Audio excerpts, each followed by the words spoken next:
Welcome to Two and Out CFL preview show here on WagerTalk TV. What we're covering today, we're going to get right to it, guys. We're hoping to give you guys some actionable info, hopefully some winning info as well too. Andrew McInnis, our number one CFL guy, comes in fresh off another 5% winner for Andrew, and we'll talk about that shortly. We're going to discuss a market mover in our Inside the Lines segment.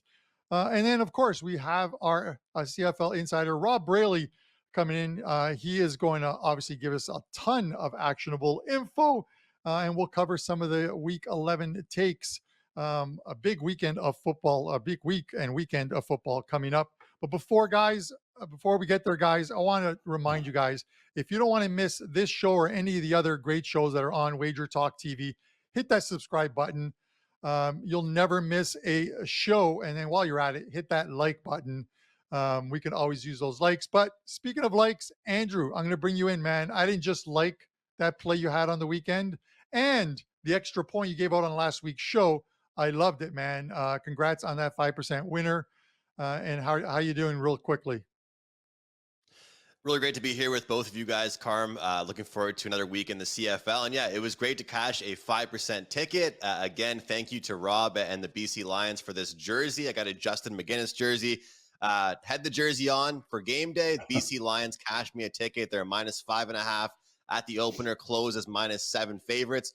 But as you mentioned, nice to hit the extra point first half over in Winnipeg and Edmonton. We'll try and do it again this week at the end of the show with this week's extra point. But good to see you, Carm. I'm sure you're pumped that European football is back as well. So all kinds of football going on right now. Yeah, I've been up since 4 a.m. Eastern time watching the Spain and Sweden game, a plus money winner on Spain. So I'm happy about that. But this is the Canadian football show. So let's talk about that. And let's bring in our Canadian CFL insider, Rob Braley. Rob, welcome to the show. We always appreciate you coming on. And I'm going to see you a little bit later, but you are wearing that Ticats hat. Your Ticats. I'm not going to get you to talk about the Argos this week, even though they did win. And Andrew's been slandering my Argos all over Twitter, talking about their defense. The Ticats. I want to talk about the Ticats, Rob. I got a few questions about this Ticats game, but the first one is I'm hearing that there's going to be some new play calling as far as the Ticats go in this week's game, where they host the winless Edmonton Elks. Yeah, that's right. There's a new play caller for Hamilton. Scott Milinovich has taken over from Tommy Condell. Milinovich has been a head coach, has been a successful head coach. He's been a successful offensive coordinator. And I think we're going to see a little bit different setups from Hamilton this week.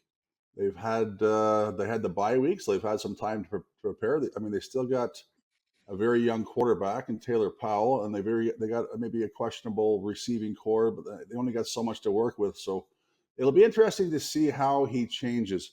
I think what his number one goal is going to be is to get Powell into second and medium, second and short situations. I think they're going to see some heavy packages. They're going to have to run the ball on first down, and Edmonton's defense cannot stop the run. So they may have success there. And if they can get him into second and threes and second and fours, they may be able to put some points up this week. And speaking of points is what we saw last week, Rob. 4 games, all 4 games go over the total. I was watching Wager Talk yesterday, and Prez was talking about how parlays are suckers bets, don't play them. If you clicked on a 4-teamer, taking all the overs, you were a winner. But speaking of points, Rob, you look at, as I mentioned, you look at the 4 games last week, all big points. Is that something that we're into week 11 now? The offenses are in full gear. We're seeing some injuries, obviously amongst all the quarterbacks, but the points are still coming. Is that something you want to look at heading to this following week? We're seeing totals from the lowest at 45 to the highest at 47.5 right now. Is it just an auto bet, or is that the square way to look at this? Well, if you look at the average over the course of the year, and there's been a lot of low-scoring games, the CFL average is still around 46 points, 47 points a game. I think we're going to see some overs coming across the board here. I think some of the offenses are starting to roll. We got 3 teams with 7 wins, and all 3 of those teams are now scoring points in the 30s, like every single game. BC scored 37. Vernon Adams threw for 322 yards, 4 touchdowns. Winnipeg put up 38 with a backup quarterback. He threw for 307 yards, and Olivier ran for 110. Toronto put up 44. Kelly threw for 417 yards and 4 touchdowns. Even Montreal put up 41 points somehow, and they did it mostly on the ground, which is a good balanced attack. Evans only threw for 150, but they ran for about 150 as well. And even the lowly Ottawa Red Blacks and the Elks, Elks put up 29. Ottawa put up 31. Crum threw for 300 yards. So I think these offenses are starting to come into form, and I think some of the poorer teams and defenses are starting to get exposed. So I'm going to be definitely looking at some overs in the next couple of weeks. Yeah, you mentioned you threw in, and I'm going to bring in Andrew shortly on this one as well too. But you mentioned the Elks, and it's a team that I think their last week was their 22nd straight loss at home. This team just can't seem to find a W at home, but they're on the road this week, and they did score 29 points against the Blue Bombers, whose defense has been pretty much solid all year. But 29 points by the Elks. They blew a 22-0 lead in that game to lose 38-29. And now they're in Hamilton. Any chance they get their first win of the season in Hamilton? Yes, there is a very good chance they get their first win. Edmonton's coming in at 0-9. Yeah. Hamilton's 3-5. But this game, we wouldn't normally talk about too much about an 0-9 and 3-5 football game. But there's a lot of pressure at stake in this game. I mean, Hamilton's hosting the Grey Cup, and they're just hanging on to a playoff spot, by a thread. Edmonton blew a 22-0 lead last week, but they played a great game against Winnipeg for the most part. If it wasn't for that second half, they had two turnovers and 2 interceptions and 8 turnovers in the second half of play. Otherwise, they're right in that game. Now we got Milinovich coming in to call plays, but unfortunately, it's not going to be a big shocker because Jones and Milinovich have worked for a number of years together. So I don't think there's a huge advantage there for Hamilton. The president from what I'm hearing, the president from Edmonton may get fired this week if they can't come up with a win. He may get fired anyway. So there's a lot of trickle-down pressure that starts at the top and works its way down. So this is actually a very interesting football game. And with Trey Ford, his speed and big play ability, if they can get him on the outside the edges and some run pass options, Eugene Lewis is back this week. This could be a long day for Hamilton. I'm not laying 5 or 5.5 points with Hamilton. I'm leaning Edmonton, and I really like the over in this one. Yeah, and you talk about the over, and then I'm going to get to Trey Ford in a second and bring in Andrew for his thoughts as well too, because I know he talked about it on Twitter. But this is one of the few totals that has over the last 24 hours has just an uptick from 45.5 to 46. It's been hovering in and around those numbers. But Andrew, Trey Ford comes in and looked good in that, at least in that first half, he looked good. This guy has some speed to him. I've been waiting to see him come into the game all season and for Edmonton. And I don't understand how it took this long for him to enter the game. What did they have to lose putting him in? They haven't won a game yet.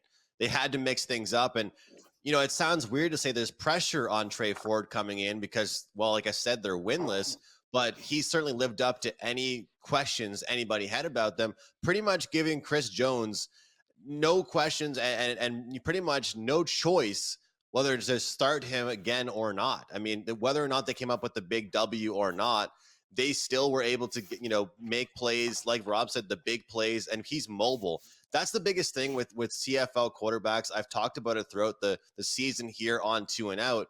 It's really unfortunate how many quarterback injuries there's been, but Trey Ford has that ability to get on his feet, to move and kind of keep defenses guessing, which you've seen that with guys like Dustin Crum that have come in for, a guy like for Ottawa, and it really makes a difference to keep defenses guessing. So I'm looking forward to it. And with Edmonton being healthier, Trey Ford coming in, and it's an interesting scenario because it's 2 teams that are off, kind of similar situations.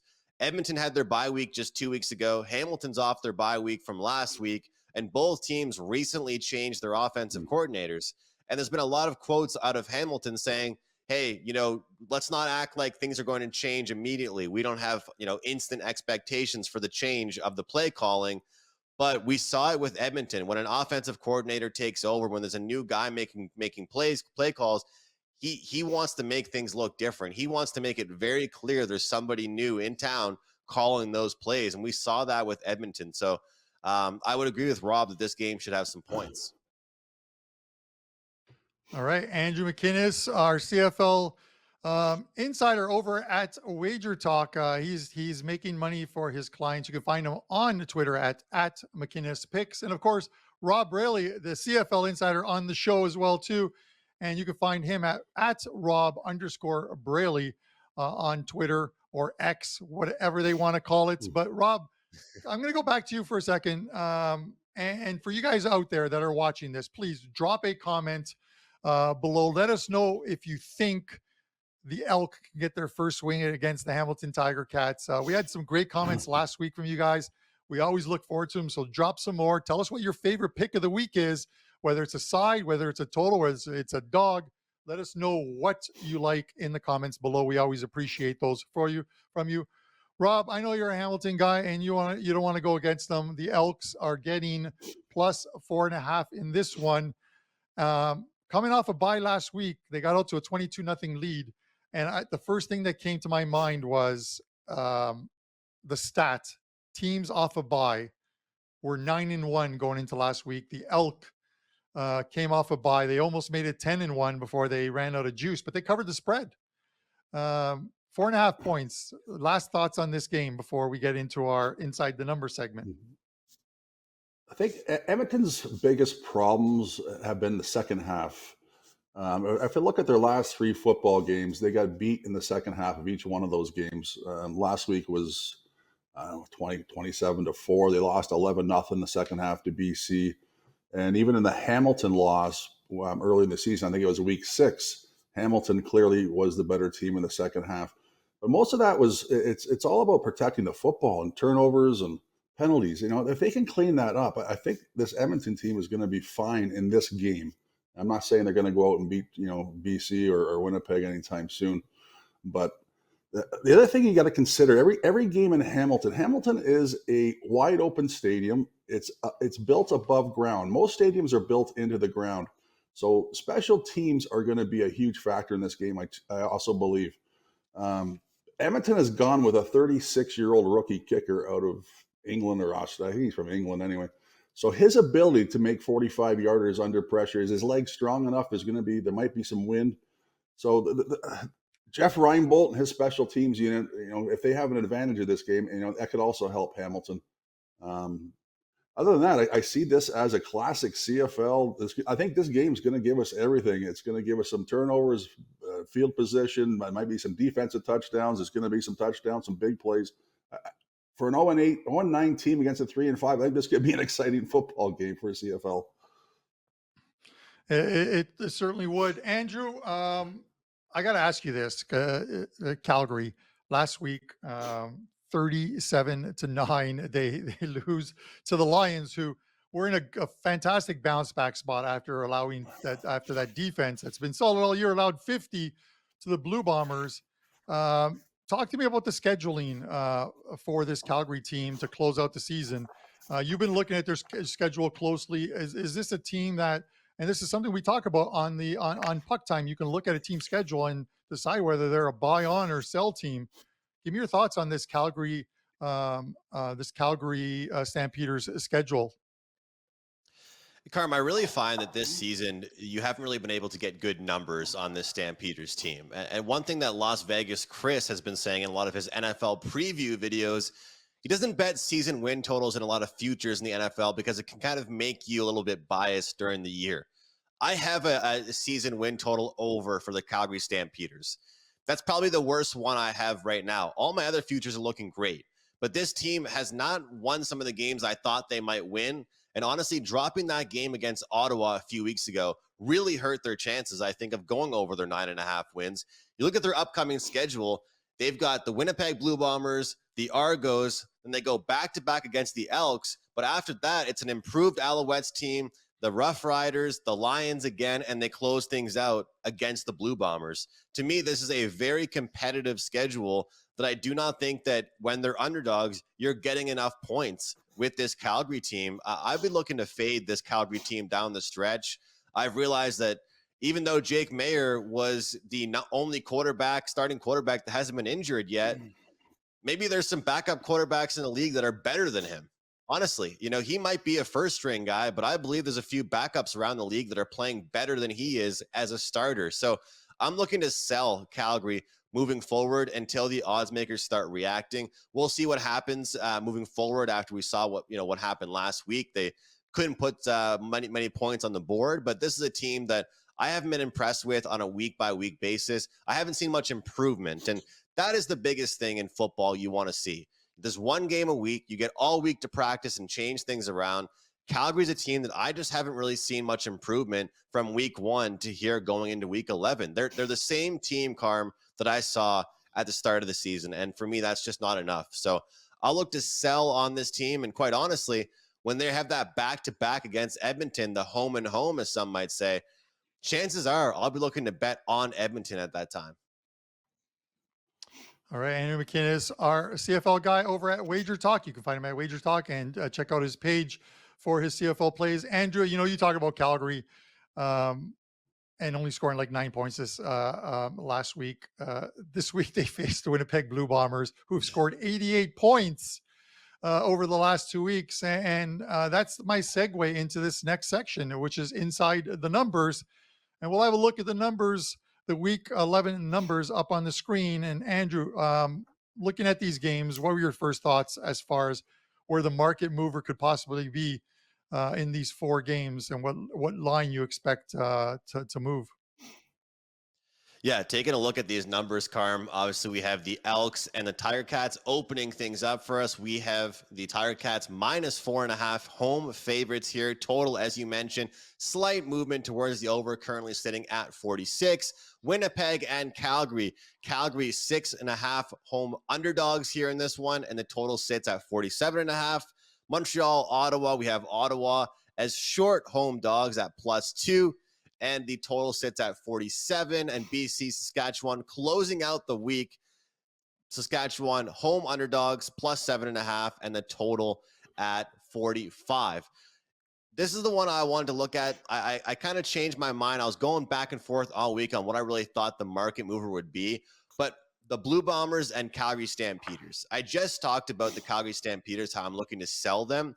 And realistically, even if it wasn't Zach Collaros as a starting quarterback, and we saw the backup quarterback come in who played very, very well, this is a team that impressed me big time. And I think that Winnipeg is in that mode right now where they just have gotten better and better all season long. They're a team that has improved as much as they've been great for many years. I expect money to continue to come in on this Blue Bombers team. I know some people were saying that maybe we could see money on Calgary, especially if, it's not the starting quarterback with Zach Collaros, but I think you look at this number at 6.5 here. I don't think it's enough because I do not think that Calgary's defense can hold off. So I'm looking towards money to come in on Winnipeg and money to come in on that over. So if you like either of those bets, I would bet that ASAP. But if you like the underdog or you like the under, I'd wait closer to kickoff. And guys, I'm sure both you would agree with me that right now in the CFL, there's been opportunities for both of those things to happen. If you like the dog, or if you like kind of more contrarian pick, you can wait, 5 minutes before kickoff and get a way different number. As I stated, although I was on the winning side, plenty of line movement in my BC 5% pick last week. Some shops even had -5, closed at -7, even 7.5 I saw. So if you like some of these dogs or these, the picks where the market is going the other way, you can definitely wait until kickoff to get the better number. But if you like Winnipeg, jump all over them right now. And you talked about the numbers, Carm, with the totals here. Highest total of the week is 47.5 in that Winnipeg and Calgary game. Lowest total being the BC and Saskatchewan game. All right, there you have it. Inside numbers with Andrew. If you agree with them, or even if you disagree, and sometimes I will disagree with them, especially on Twitter or X or whatever they're calling, drop your comments in this video below. And of course, hit that subscribe and like button to show these guys a little bit of love. Andrew, I'm going to throw it right back to you. I just mentioned X, so why not the extra point? Last week, you gave us the first half over in the Elks and Bombers, over 21 and a half points. It was 22-10 at halftime, 32 points, more than enough to cover that one and get as a winner. Give us another winner. This time, I'm going with the Montreal Alouettes. I'm looking to cash a ticket with them against the Ottawa Redblacks here. It seems to me that the Ottawa Redblacks have really become the CFL bettors' favorite team. Everybody loves this Redblacks team. Well, here's the deal. They've been covering point spreads. They are not winning games. And so this is now a week where you're not getting plus 10 points with them. You're not getting a touchdown. You're getting, +1, +2 with this Redblacks team. Give me the Alouettes on the money line, -130 here. Alouettes coming off a game where they put up 41 points. Special teams look great. Punt return was unbelievable every single time, making big plays. And whoever is in, I'm confident. I'm not going to lie. If it was Caleb Evans, I was a little bit worried and didn't think that Montreal would look that solid. If Cody Fajardo's back, I'll be happy about that. But the offensive line did a good job of protecting him last week. The receivers are looking good. And the running back position seems to be a deeper position right now for Montreal than I really thought it was. And take a look at Ottawa, giving up 44 points against Toronto, 26 against the Riders, 41 a few weeks ago against Calgary, even though that was the win that Ottawa ended up getting. Since Ottawa's had that upset victory over Calgary, they've lost 3 straight games. They're not getting many points here. This is pretty much a pick 'em. I'll take Montreal as my extra point this week on the money line, -130. All right, there you go, Montreal Alouettes. That game goes Saturday at 7 p.m. Eastern time, but we'll be in Vegas. So Andrew McInnis and I will be in Vegas.